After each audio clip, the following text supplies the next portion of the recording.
काली नजर। माँ, माँ, अरे क्या माँ माँ कर रहा है? बकरी का बच्चा है क्या? अरे माँ, मजाक छोड़ो। मुझे फाइनली वो मेन चौराहे वाली दुकान मिल गई है।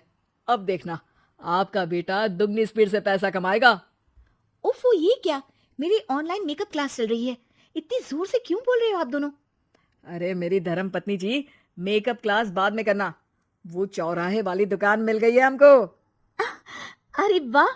रुको, मैं अपनी माँ को फोन लगाकर बता देती हूँ। अरे मैं भी अपने रिश्तेदारों को बता देती हूँ, कितनी खुशी की बात है। हाँ हाँ, मैं भी अपने दोस्तों को बता देता हूँ। 1 हफ्ते बाद रजिस्ट्री है। बस, घर में खुशी का मौका था। उन तीनों ने अपने अपने फोन उठाए और लोगों में बात फैलाना शुरू कर दिया। और रही सही कसर, श्वेता बहू ने अपने पड़ोस में सबको बताकर कर दी। अरे वर्मा आंटी, अब हम भी जल्दी कार ले लेंगे।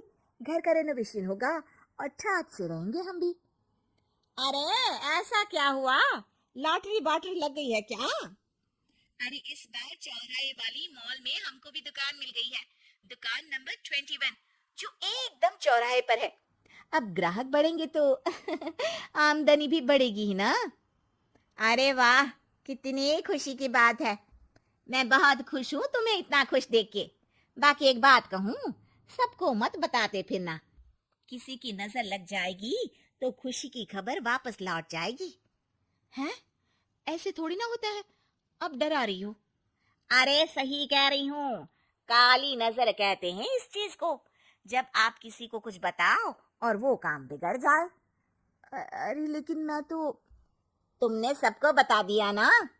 हाँ, फोन लगा लगा के। अब बच के रहना।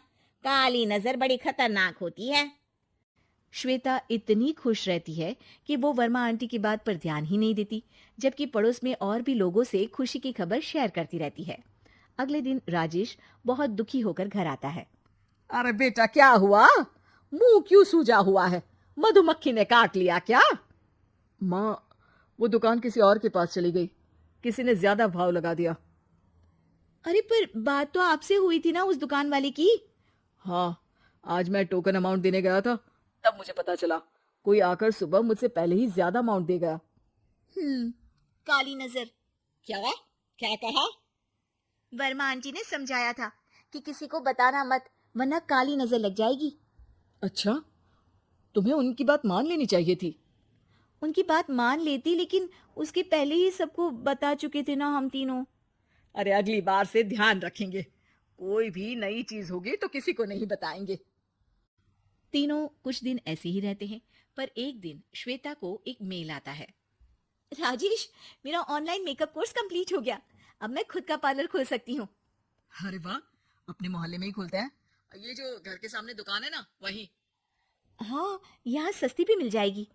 अगले दिन श्वेता वर्मा आंटी के पास जाती है, मिठाई का डब्बा लेकर। अरे आओ आओ, कैसे आना हुआ? जोर से नहीं बोलूंगी। वो सामने वाली दुकान है ना, वहां मैं अपनी पार्लर की दुकान खोलने वाली हूँ, उसकी मिठाई है। अरे वाह, बहुत बधाई हो तुमको।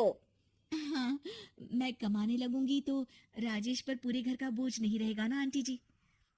ये तो है। पर ये बता कि तूने ये बात किसी और को तो नहीं बताई ना? अरे नहीं नहीं, पिछली बार गलती कर दी थी। काली नजर लगी किसी की और राजेश के हाथ से वो दुकान चली गई थी। सबको मत बताना। चलो मैं चलती हूँ, कल दुकान की बात करने भी तो जाना है। अगले दिन श्वेता दुकान के लिए मालिक से बात करने जाती है। अरे लेकिन दुकान तो हम कल रात को ही किसी को दे चुके हैं। कल ही? हाँ, कल ही। 2 दिन बाद कोई यहाँ पार्लर भी खोल लेगा। अब कहीं और दुकान देख लीजिए। अरे पर हमको भी तो पार्लर ही खोलना था। भाई एक ही दुकान है, आधी आधी तो नहीं दे सकता ना मैं। राजेश और श्वेता घर पर हताश होकर आ जाते हैं। इस बार तो किसी को बताया भी नहीं था, अब किसकी काली नजर लग सकती है? सुनो, तुमने माँ को बताया था क्या? अरे कैसी बात कर रही हो? माँ की नजर थोड़ी ना लगेगी। पक्का तुमने किसी को नहीं बताया था ना? सिर्फ वर्मा आंटी को बताया था। उन्होंने ही मुझे किसी को नहीं बताने को कहा। अरे यार, तुम भी सही हो। मेरी माँ को नहीं बताने को कह रही हो, पर वर्मा आंटी को बताना तुम्हें जरूरी लगा। अरे वर्मा आंटी ने ही तो काली नजर के बारे में बताया था ना, वो हमेशा हमारा भला ही तो चाहती है। मेरी माँ भी हमारा भला ही चाहती है। अरे पर चिल्ला क्यों रहे हो? बात नहीं कर सकते क्या आराम से? नहीं आता वो आराम से बात करना, और करना भी नहीं चाहता हूं मैं। दुकान जाने का दुख गुस्से में बदल गया था और राजेश और श्वेता में बात बंद हो गई थी।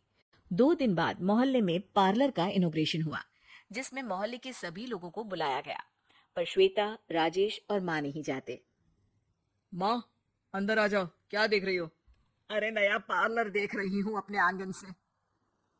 देखो, माँ को दूसरे का सुख देखने में कितना मजा आ रहा है। मेरा दुख नहीं दिख रहा इन्हें। यहाँ मेरा पार्लर भी तो हो सकता था। अरे चुप रहो यार, हर बात में लड़ाई क्यों ढूंढ रही हो? राजेश और श्वेता फिर बहस करने लगते थे। तभी माँ ने दोनों को बाहर बुलाया। अरे जरा देखो तो, दुकान चलाने वाले का बोर्ड पर नाम क्या लिखा है? श्रुति वर्मा। गाड़ी निकाले बेटा, हमें कहीं जाना है। काली नजर का इलाज कराने। राजेश अपनी बाइक निकालता है। तीनों ट्रिपलिंग कर रहे हैं। माँ राजेश को उस मॉल वाली दुकान पर लेकर जाती है जहां राजेश अपनी दुकान खोलने वाला था। यही दुकान लेना चाहता था ना तू? हाँ, पर इनको भी दुखी करने लेकर आई हो क्या यहाँ पर दुकान दिखाकर? वहां काफी नहीं था? अरे श्वेता, थोड़ा सब्र रख, अभी पता चलेगा कि हम यहाँ क्यों आए हैं। बता, इस दुकान चलाने वाले का नाम क्या है? अनुपम वर्मा। कुछ समझ में आया? वो दुकान वाली श्रुति वर्मा, ये दुकान वाला अनुपम वर्मा, और हमारे पड़ोस में हमने उस दुकानों के बारे में बताया किसको था? अब वर्मा आंटी को। मतलब वर्मा आंटी ही हमारा काम बिगाड़ रही है? नहीं नहीं, ऐसा नहीं हो सकता, ये बस इत्तेफाक है। राजेश अपना फोन निकालता है और श्रुति वर्मा और अनुपम वर्मा के नाम फेसबुक पर सर्च करता है, जहां ये दोनों ही वर्मा आंटी के रिश्तेदार होते हैं। श्वेता को समझ में आ जाता है कि वर्मा आंटी की ही नजर काली नजर है। अब क्या करना है? कोई भी खुशी की खबर हो तो काली नजर से बचना है, यानी वर्मा आंटी से बचना है। अरे पर मुझे ये समझ में नहीं आया कि वो हमारे साथ ऐसा क्यों करेंगी। अरे बेटा, एक सीख है, दूर के आदमी को आपकी तरक्की से कम परेशानी होगी, पड़ोसी को ज्यादा। दोनों माँ की बात में हामी भरते हैं और अगला काम चुपचाप करने की कसम खाते हैं, ताकि आगे से वर्मा आंटी कोई काम ना बिगाड़ सके।